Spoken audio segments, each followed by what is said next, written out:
Hello students, welcome back to my YouTube channel.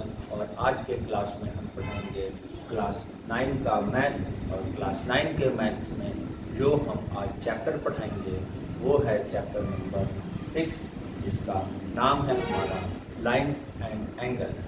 ये geometry का एक चैप्टर है जिसमें कि हम लोग जो इस चैप्टर में लाइंस और एंगल से रिलेटेड जो प्रॉब्लम्स है उसको सॉल्व करेंगे। जैसा कि 6.1 में हम एंगल से रिलेटेड दो प्रॉपर्टी बताए थे, लीनियर पेयर का और एक वर्टिकली अपोजिट एंगल का। तो इस चैप्टर के लिए फिर से हमको कुछ रूल्स एंड फार्मूला बताएंगे और उसके बाद एक्सरसाइज को सॉल्व करेंगे। ठीक,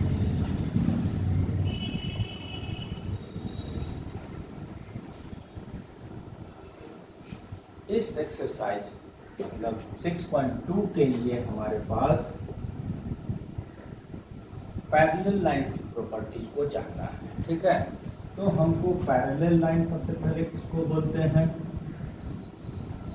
जब कोई दो लाइन एकदम इक्वल डिस्टेंस बनाते हुए जाता है तो they are said to be parallel line, right. Just like example है रेल की पटरी, रेलवे लाइन, जिसे रेलवे लाइन की जो पटरी है वो पैरेलल होता है। किसी भी टेबल का जो किनारा होता है वो पैरेलल होता है। मीनिंग इसमें यही आया कि इसके बीच का जो डिस्टेंस है वो इक्वल होगा और ये कहीं भी कितना भी लंबा अगर इसको प्रोड्यूस करेंगे तो एक्सटेंड करेंगे, कहीं भी इंटरसेक्ट नहीं करेगा। That means this two lines are parallel. दे दिए AB एंड CD। अब इस लाइन से कोई ज़्यादा प्रॉपर्टी नहीं है, इसके लिए एक थर्ड रेज लेंगे, थर्ड लाइन जो इसको 2 पॉइंट पर इंटरसेक्ट करेगा। मान लेते हैं ये B पर कर रहा है और ये C पर कर रहा है। ठीक है, तो इस थर्ड लाइन को ट्रांसवर्सल भी बोलते हैं। ठीक है, टू पैरेलल लाइन को जो थर्ड लाइन इंटरसेक्ट करता है उसको ट्रांसवर्सल बोलते हैं। और इसके जो रिलेशन के बीच में जो यहाँ पर एंगल्स बन रहा है उसके बारे में कुछ प्रॉपर्टीज होता है, उसी प्रॉपर्टीज को हम लोग पढ़ेंगे और उससे रिलेटेड प्रॉब्लम्स को सॉल्व करेंगे, राइट। तो यहाँ पर 4 एंगल्स वहाँ और 4 एंगल्स यहाँ बना है।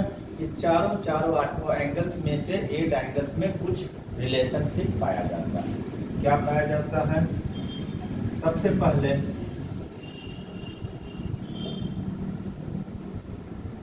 Corresponding angles are equal. अब यहाँ पर आता है कि कोरिस्पॉन्डिंग एंगल होता कौन कौन सा है वो भी हमको जानना होगा और वो इक्वल भी होता है ये भी हम बताएंगे। तो corresponding angle 1 equal to 5, 1 equal to 5, 2 equal to 6, 4 equal to 8, 3 equal to 7। Position से समझ में आ जाना चाहिए कि कौन सा कोरिस्पॉन्डिंग एंगल है और हम बता रहे हैं कि वो इक्वल भी होता है। 1 इक्वल टू 5, 2 इक्वल टू 6, ठीक, 3 इक्वल टू 7, 4 इक्वल टू 8।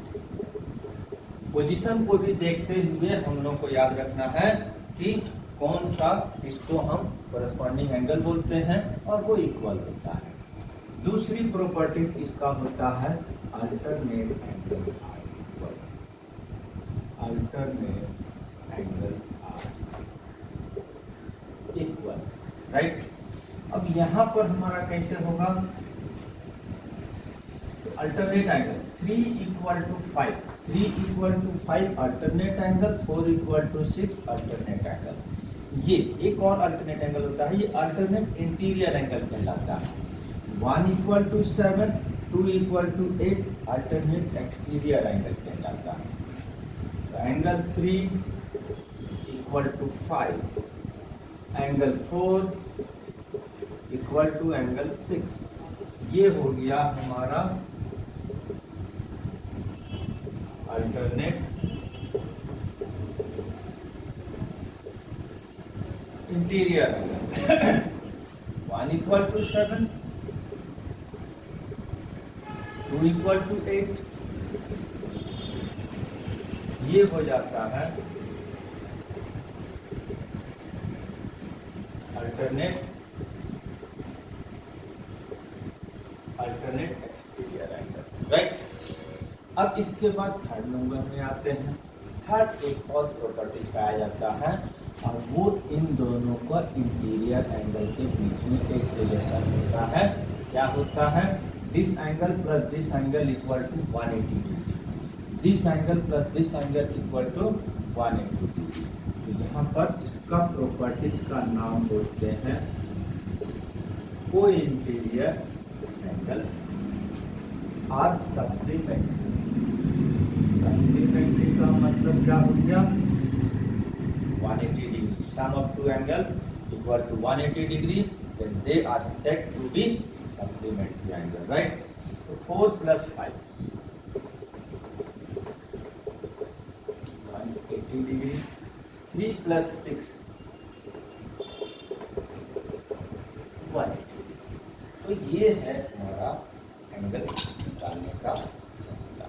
इतना प्रॉपर्टीज हमारा parallel lines and transversal line के बीच में पाया जाता है और इसी का यूज करके हमको 6.2 एक्सरसाइज को बनाना है। और ऐसे तो मैथ्स की कोई भी प्रॉपर्टीज कहीं भी यूज हो जाता है, राइट। अब इसके बाद हम एक्सरसाइज को सॉल्व करेंगे। तो एक्सरसाइज को अगर हम सॉल्व करते हैं, क्वेश्चन नंबर 1 सबसे पहले बनाएंगे।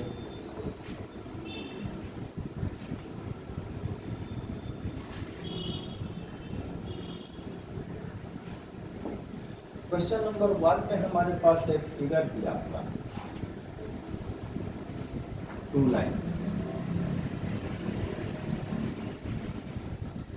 ए बी सी डी और एक थर्ड लाइन इन लोग को इंटरसेक्ट करता है, ठीक है। उसका नाम हमको यहाँ पर नहीं दिया है, तो हम चाहे तो दे सकते हैं, राइट। और यहाँ पर एक एंगल जो बन रहा है उसको नाम दिया है x, यहाँ पर जो एंगल बन रहा है उसका नाम दिया गया है y और वैल्यू उसका दिया हुआ है ये 50 और ये है 130, ठीक है। ये हमारे पास गिवन फिगर है। सबसे पहले हम लोगों को x की वैल्यू एंड y की वैल्यू को निकालने के लिए बोला जा रहा है और उसके बाद बताने के लिए बोला जा रहा है कि AB पैरेलल टू CD है, दिखाना है और कैसे, राइट। सबसे पहले हमने जितना प्रॉपर्टीज वगैरह पढ़े हैं उसी का इस्तेमाल होगा। तो x प्लस 50 एक स्ट्रेट लाइन पर फॉर्म कर रहा है, तो क्या होगा? दोनों का sum 180 degree. x plus 50 equal to 180 degree. Linear pair की प्रॉपर्टीज इस्तेमाल हो रहा है, ठीक है। तो जब 50 को हम उधर भेज देंगे, जाकर वहाँ माइनस हो जाएगा और आ गया हमारा 130, x की वैल्यू आ, ठीक है। अब y को निकालने का हम प्रयास कर रहे हैं, तो इसमें हमको क्या मिल रहा है? ये वर्टिकली अपोजिट एंगल इक्वल होता है। y इक्वल टू क्या हो जाएगा? 130 आंसर तो आ गया। क्यों हुआ? Vertically opposite angle. कौन सा प्रॉपर्टीज इस्तेमाल हो रहा है? Vertically opposite, right. अब x या y की वैल्यू आ गया। अब हमको AB और CD पैरेलल है, इसको शो करना है। तो जब हमको पैरेलल किसी लाइन को शो करना होगा तो हमको क्या दिखाना होगा? या तो कोरस्पॉन्डिंग एंगल इक्वल दिखा देंगे या अल्टरनेट एंगल इक्वल दिखा देंगे। यहाँ पर x की वैल्यू भी 130 आया, y की वैल्यू भी 130 आया। दैट मीन्स ये पेयर ऑफ अल्टरनेट एंगल हो रहा है। Therefore, these two lines are parallel. Since x equal to y equal to 130, a pair of alternate angle, pair of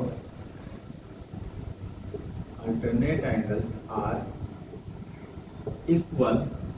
Therefore, AB parallel to CD. इसलिए ये parallel हो गया, ठीक है। इस तरह से हमारा क्वेश्चन नंबर 1 तो सॉल्व हो गया, राइट। इसके बाद हम नेक्स्ट क्वेश्चन करते हैं।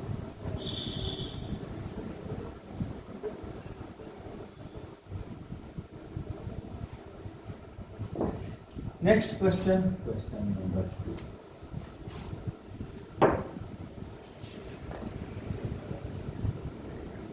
इसमें भी हमारे पास एक फिगर दिया हुआ है। इसमें 3 लाइंस का फिगर दिया हुआ है। नाम है ABCDEF,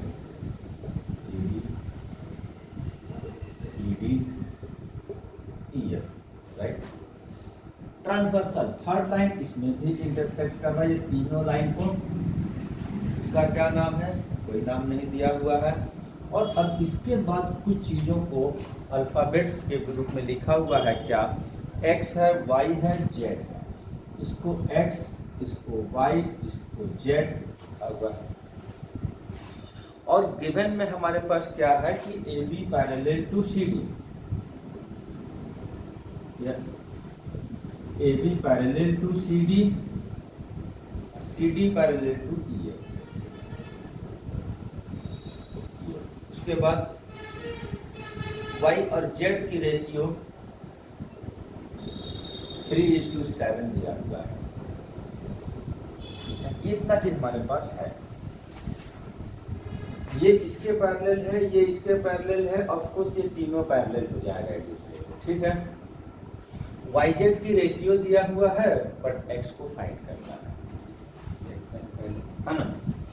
तो यहाँ पर हमारे पास ये जो yz का अगर रेशियो दिया हुआ है, तो सबसे पहले तो हम ये क्या हो जाएगा, y की वैल्यू क्या हो जाएगा 3k, z की वैल्यू क्या हो जाएगा 7k, राइट है। क्योंकि जब भी रेशियो में रहता है कांस्टेंट लगाकर उसकी एक्चुअल वैल्यू फाइंड करते हैं, तो जनरली कभी x लगाएंगे, k लगाएंगे, p लगाएंगे, कुछ भी लगा सकते हैं। हमने k लगा दिया, राइट। अब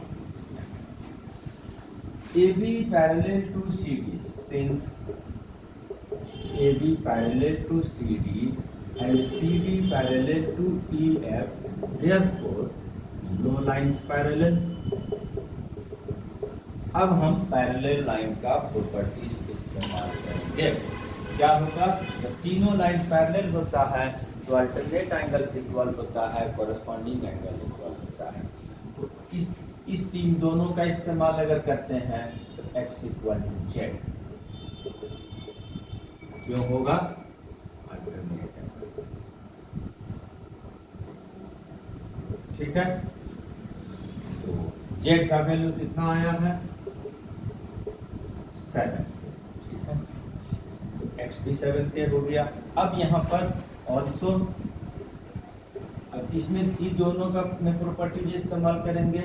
ये दोनों पैरेलल है तो x प्लस वाई कितना हो जाएगा 180 डिग्री। ये क्या है? कोई इंटीरियर एंगल्स, ठीक है। अब यहाँ पर हमारे पास अगर ये कोई इंटीरियर एंगल इक्वल है तो x और y दोनों की वैल्यू हमको मिल गया है। x की वैल्यू 7k, y की वैल्यू 3k, ये क्या आ गया 10k 180 बाई 10 करके 18, ठीक है। k की वैल्यू हमारा 18 हो गया। ये कांस्टेंट टर्म निकालने के बाद हम x y z में से हम किसी को निकाल सकते हैं, वो x निकालना है। Therefore x इक्वल टू जो कि 7k है, तो 7 और x k की वैल्यू 18 आ चुका है, मल्टीप्लाई करेंगे 126 डिग्री आंसर दिया। और इस तरह से हम आज के क्लास में पैरेलल लाइन एंड ट्रांसवर्सल से रिलेटेड रूल्स एंड फार्मूला बताए, प्रॉपर्टीज बताए, 2 क्वेश्चन सॉल्व किए। आज के लिए इतना ही। नेक्स्ट क्वेश्चन नेक्स्ट क्लासेस में, तब तक के लिए थैंक यू एंड